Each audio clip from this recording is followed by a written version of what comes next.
Welcome to the Spiritual Boss Babe podcast.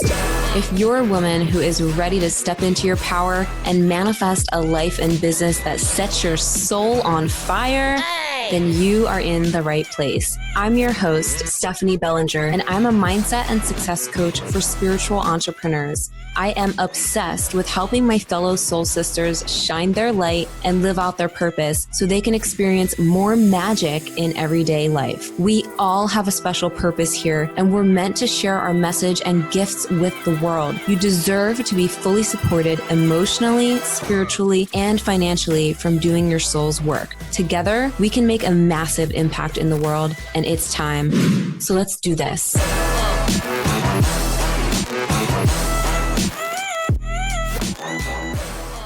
In today's episode, I have the amazing Tikoshia Davis here with me. Tikoshia is a holistic business coach who specializes in teaching entrepreneurs how to build a sustainable and profitable business without compromising their quality of life. The driving force behind her brand is the notion that you can pursue your dreams without sacrificing your well-being in the process. Hello, we don't need to hustle. We can allow some ease and flow and lots of balance all up in there. I know that you're going to get so much out of today's episode. Tikoshia shares so much value, so much magic. Make sure that you tag us when you listen on Instagram. You can find me at The Spiritual Boss Babe and check out the show notes so that you know where to find Tikoshia so that you can connect with her after this episode. So without further ado, let's welcome Tikoshia onto the show. All right. Welcome to the show, Tikoshia. I'm so excited to have you here and cannot wait for you to share your magic with everyone. Thank you so much for having me. Yeah. So I would love to open it up. I know you're really passionate about helping people with their self-care as well as growing their business and being in the entrepreneurial world. And I would love to kind of hear your journey and what led you down the path that you're on and serving people in the way that you are. Sure. So originally my background is in civil engineering. And so I graduated from the University of Michigan. I started out my engineering career in 2004. And going into it, I was a little apprehensive. After about, 5 years or so, I realized I wasn't really happy. I wasn't feeling fulfilled. I didn't really feel like that was my purpose. And so I set out on a journey to figure out, why am I here? I know I have more to offer than just engineering. So I hired a coach to help me figure out why I'm here, what my purpose is, what I really want to do. And it was in the process of working with her that I fell in love with coaching and set out on a journey to become a coach. So I got my life coaching certification and I started my business in January of 2013. And so that first year I was working with women. And I was helping them to do the same thing I did, to figure out their life purpose and to also really gain the confidence in themselves they needed to be able to go out and go after their dreams. And I loved it. I was like, oh my gosh, I finally found what it is that I'm meant to do. And after about a year, I started having other newbie coaches come to me and ask if I could help them in setting up their practice. They had already gotten their certification. They had no idea how to even get started, how to set up their systems and all of that. And so I started helping them get started, set up all their systems. And I was kind of doing it on the side while I was still doing the life coaching. But I realized that I really was good at helping entrepreneurs set up their systems and create balance. And so I naturally started to transition from just working with women, helping them find their purpose, to now working with those same women that have figured out their purpose, but now helping them to put structure in place and get those systems and stuff. And so I'm still doing that now.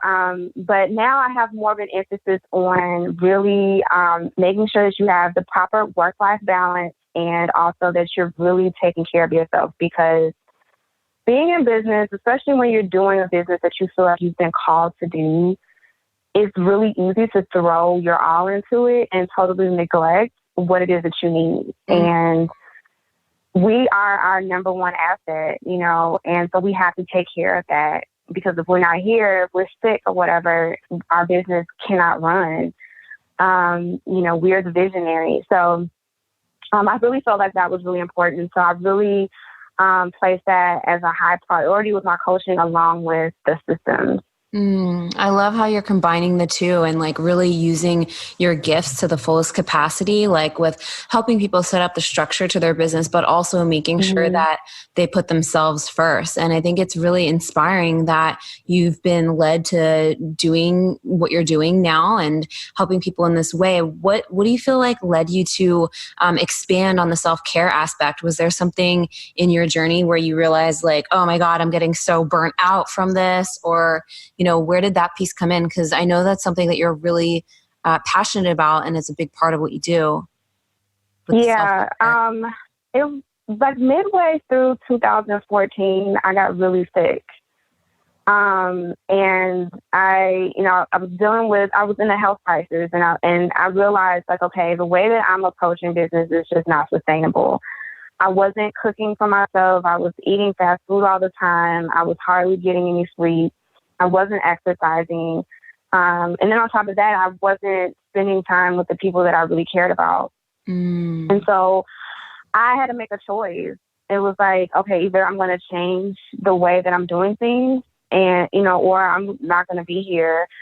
But I was still passionate about my business. I didn't want to give it up. And so at that point, I was kind of forced to figure out how to operate my business, how to be of service without, killing myself essentially. Yeah. So it was through that experience that I really had to learn firsthand, like, how do I balance all of these things? And so I really utilized that experience in helping others because I totally get it. I totally know how it feels because I was there. And I think that's so important because I feel like so many of us, even myself, like can get into that hustle mode of like doing, creating.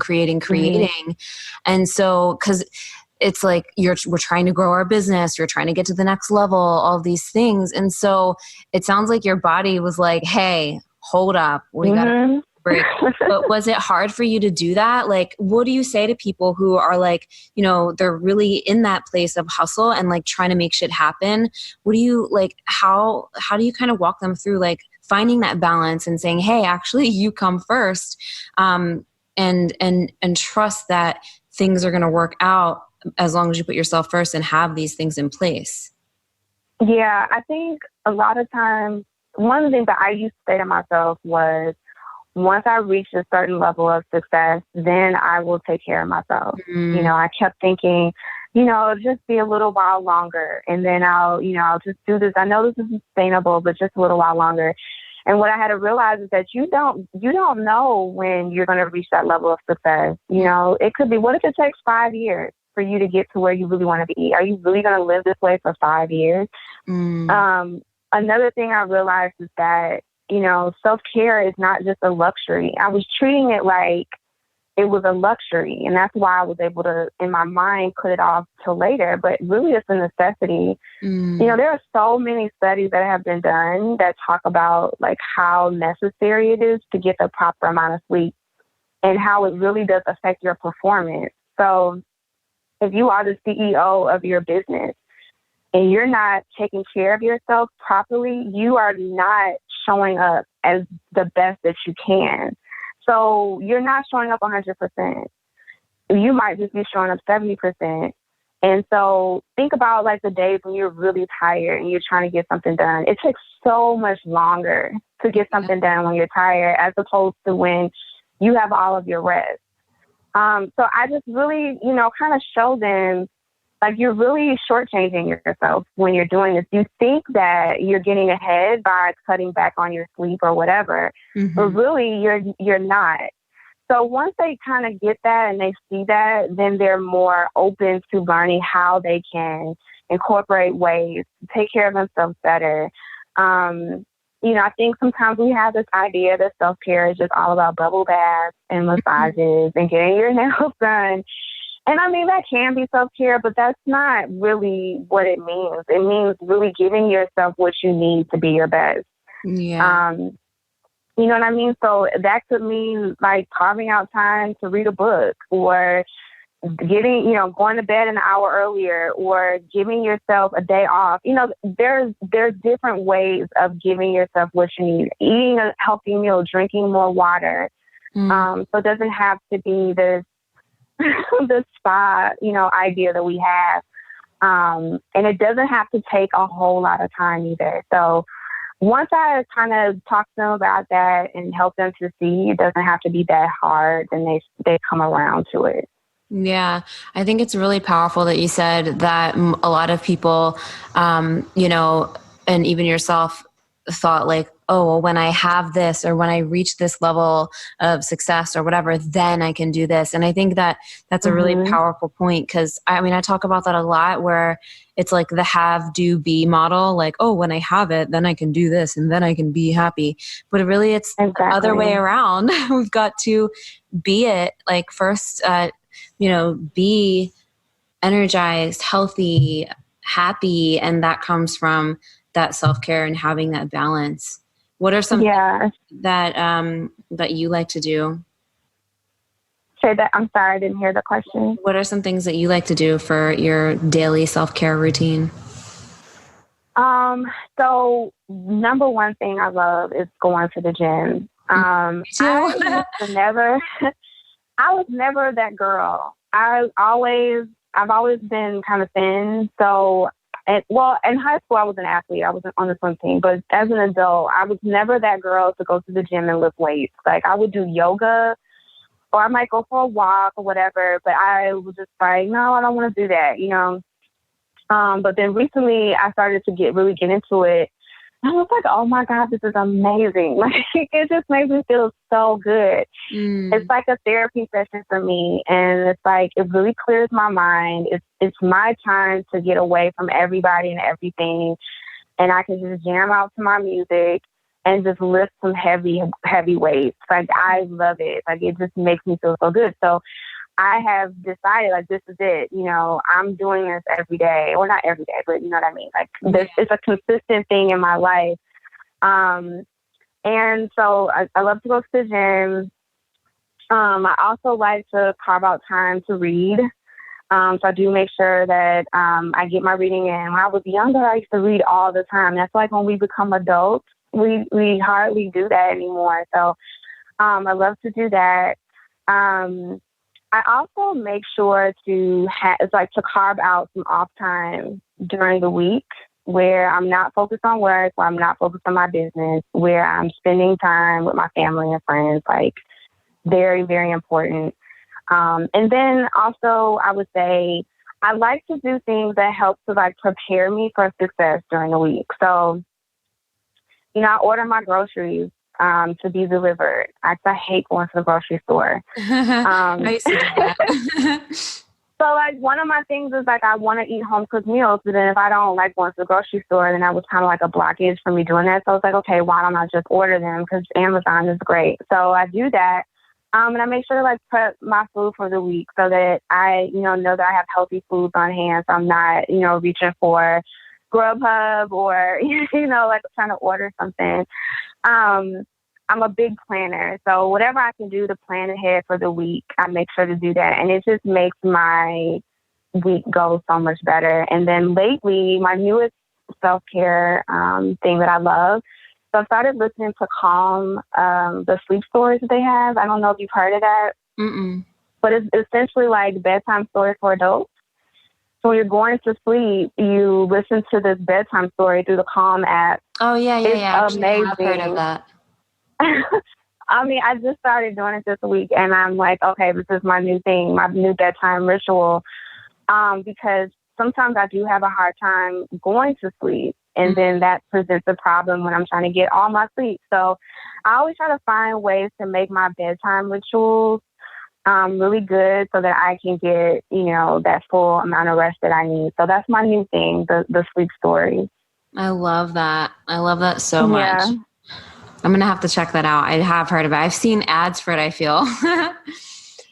So it's really good. Yeah, I bet. So during that time in your life when you like got sick and you weren't feeling well or whatever, like how did you have your business then too, you said? Yeah. So what I had to put in place, I had to make sure I had my systems in place. That's what I was going to ask. Like, how did you get back to get your groove back, just like aside from the self-care piece of it? Yeah. So, and that's why I like to put them both together, the systems and the self-care, because they both, you need them both. So I had to put systems in place to actually help me to work smarter instead of working harder. Being able to make it easy for people to sign up sign up for a consultation or to sign up for a program. Or if I go to network, making it easy for me to set up coffee dates. Having all those systems in place, really having a clear idea of how you bring the customer, the person from being a potential client to being a client. Like, do you have all those things in place? Are you doing all these things manually, or do you have them automated? So really making sure that everything was automated, making sure I was clear on my processes. Also, I had to get really clear on my schedule. So no more was I going to be working 24/7 and just talking to people any time of the day. Mm-hmm. I had to set designated times for seeing clients, designated times for talking to potential clients, designated times for networking, designated times for creating content, and then also scheduling time off and figuring out a way to do that where it was not taking away from my business. So one of the biggest things that I did was, and I actually got this idea from another coach. Her name is Fabienne Fredrickson. She has suggested that you do 3 weeks on, 1 week off. Oh, I love that. Yeah. So I would only see clients 3 weeks out of each month. And then that 4th week, I would just spend that working on my business. I thought you meant that way 3 weeks on, 1 week off. I thought you meant 3 weeks on, 1 week off, like working wise, like 3 weeks on and then like take a week. Oh, well, eventually you do get to that point. So she does say eventually your business will get to the point where you'll be able to have a vacation, 1 week vacation every week. Mm-hmm. But essentially it's just a week off from calls, from clients, networking, what have you, and you're just focusing on your business. But then you can set that up however you want to. So yeah, maybe you could take the weekend off or maybe take a few days off during that week. You know what I mean? Mm-hmm. But because you're off from the clients and stuff, you kind of get a break. You kind of get a moment to just kind of breathe and catch your bearings. Yeah. That made the biggest difference in my business. And that's something that I share with all of my clients. They're like, oh my God, I didn't think to do that, and they love that because you need that break. You need some time, committing to talking to someone every week is a lot. It is. Especially, and also for them to implement, have that week to implement themselves. Yeah. So, it gives you time to work on the things that you didn't have time to work on because you were, seeing clients. It just makes a big difference. It gives you a little bit of breathing room. And so that was one of the biggest things. So so setting up the systems and sticking to them. It's really all about setting up boundaries. I was just going to say that. I literally just wrote that down. I wrote boundaries down and I was going to open that up. It's so funny that you just said that. It is setting boundaries. Yeah. It's really all about learning how to create and stick to your boundaries. And so that made the biggest difference in the way that I was operating. And also probably in your energy too. Oh my God. Yes. Because you're not constantly feeling pulled on. Mm-hmm. You're not constantly feeling drained. You have time to regroup and refresh and recharge. Yeah. What are some other ways that you've set boundaries with your business? So and one thing that that's a good one. So one thing that I did was I limited my contact with my clients to just email. So we would talk for our sessions via a conference line, but then in between our sessions, I limited our conversations to email. So I'm always available to clients. You can email me whenever you want, as much as you want, but I don't give them my personal number. I've seen some people do that, and I'm like, never do that. Gotta be careful. you got to be careful with that because then there's no cutoff, then especially with texting and stuff like that. And so that's one boundary I set. And then also communicating to your clients that, okay, yes, you can email me as much as you want, but just understand that just give me 24 hours to respond. So letting people know, like, yes, I got your email, but they know that to expect a response within 24 hours. They're not necessarily expecting you to respond like immediately every single time they email you. So that's one. You mentioned social media. So what I do is I turn my notifications off. Oh yeah. I don't have my notifications on my phone for social media. I don't have my notifications for my email either. And so I set times that I like to go on social media to check it.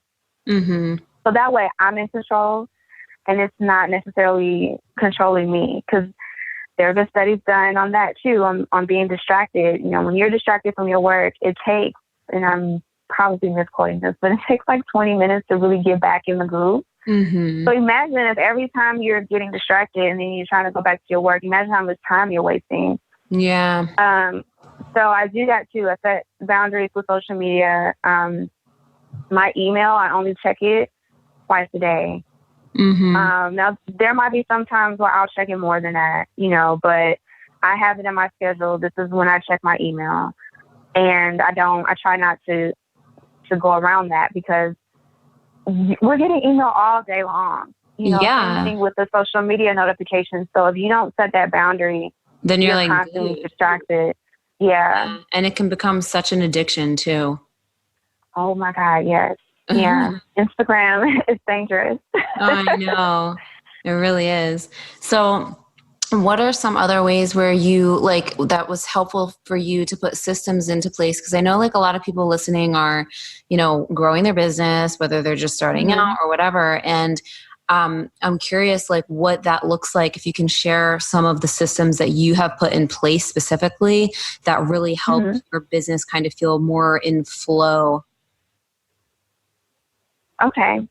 So one of the most important ones to think about is what is your system for onboarding a client? And sometimes you can tell when somebody hasn't had it set up, because you sign up to work with them, and then it's like you're waiting for this email to come in. Everything's all over the place. It's not structured. It doesn't feel seamless. You want, when somebody signs up to work with you and they pay their money, you want them to feel confident that they made the right decision. Yeah. And so you want to make sure that you have that process ready. So for example, if somebody signs up to work with me, they get an email that welcomes them, and it outlines all the next steps. These are all the things that are going to happen to get you onboarded. This is when we're going to, set up our times to talk together. This is, these are all the frequently asked questions. This is where you go, if you are having an issue with this, just really mapping everything out. And that kind of is their basic email that they can go to if they have a problem or whatever. And then also have it set up with a link where they can click on it and go to set up their, to fill out their form, their client form. So, with all their client information. And, there's links for all of things. They get a whole welcome packet.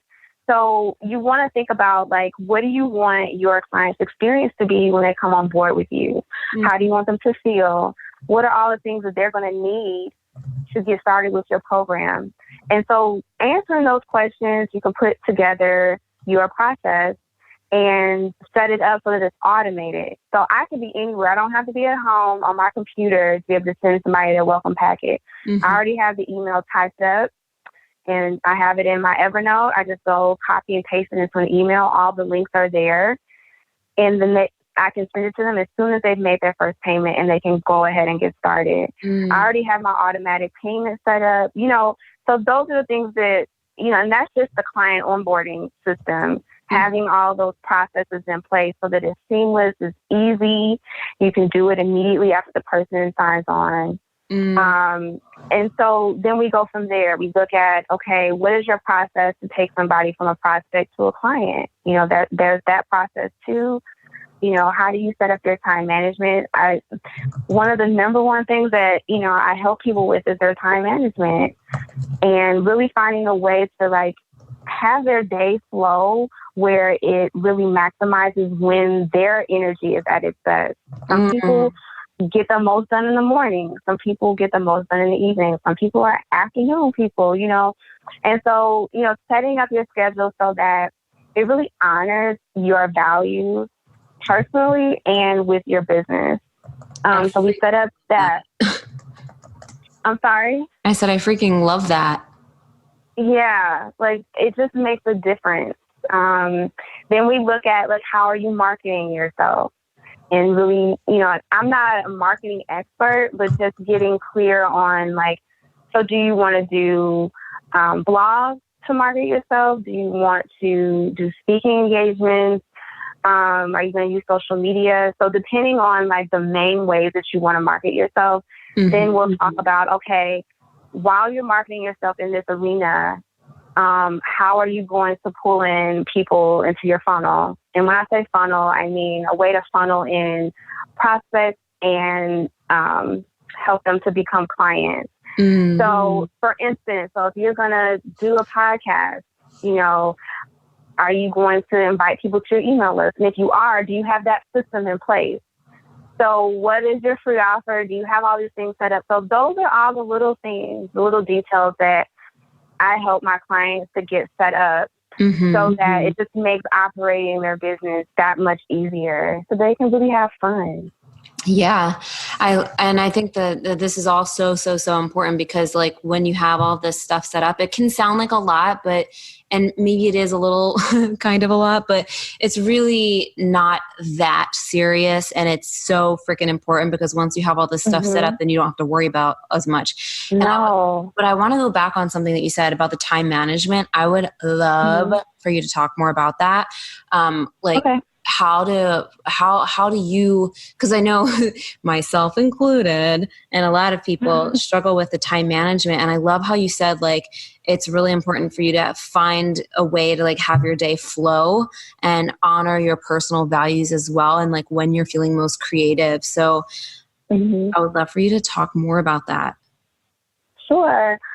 So when I'm working with someone and I'm helping them to improve their time management, one of the first things I have you do is to take a week and you utilize a time diary. So if I were to ask you, Stephanie, like, okay, so what does a typical week look like? You're going to write down, like, ideally how your typical week is going to go. But we all know that we never go by the ideal, right? And so I like to have people do a time diary where as you're going throughout the day, you're writing down in real time what you got done that day and what your schedule looked like. So, you could say, okay, well, today I got to work at this time, and then I went to lunch at this time, and then this is the time I saw clients.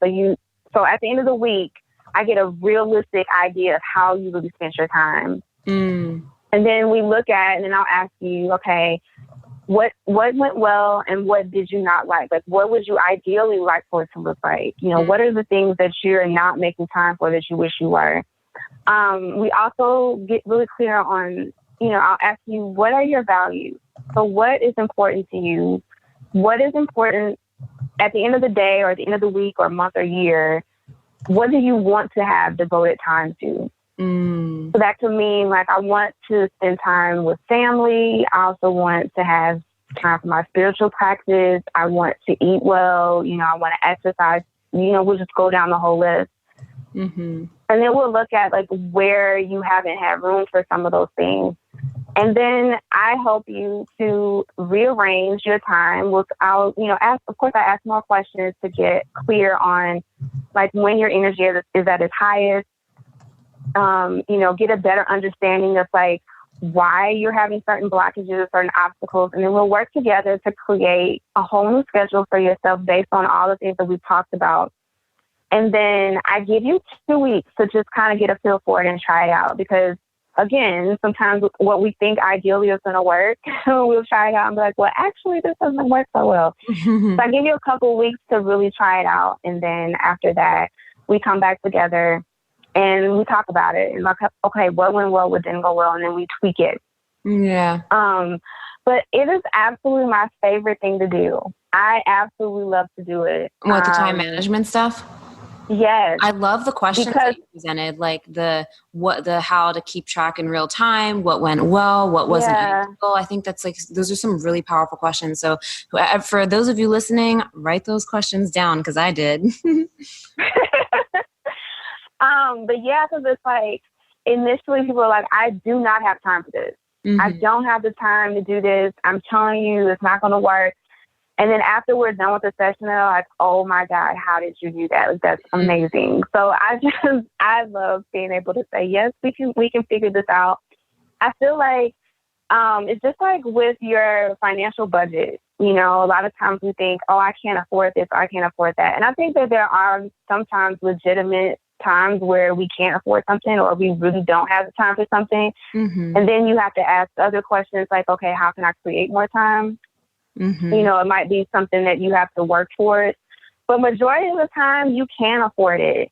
You're just not really seeing how you can afford it. And it's the same with your time. So it's a lot of fun, and I really love helping to create freedom for entrepreneurs and professionals too.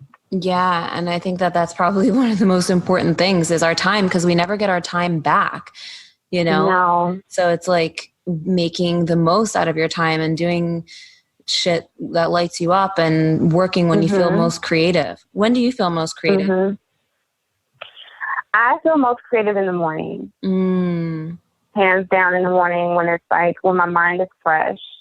And that's been a challenge for me, because now that when I first started my business in 2013, I started my business full time. I was working full time from 2013 until 2017.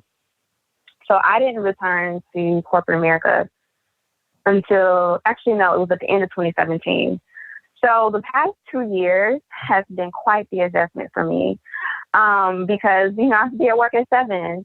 So my morning time, you know, is gone for working on my business. So then I was forced to kind of do it in the evenings and on the weekends. So that was an adjustment for me. So I was like, oh, I need the morning. So what I've recently started doing is carving out a little bit of time before I start work to get a little time in for my business. And then Saturday mornings are definitely devoted to my business.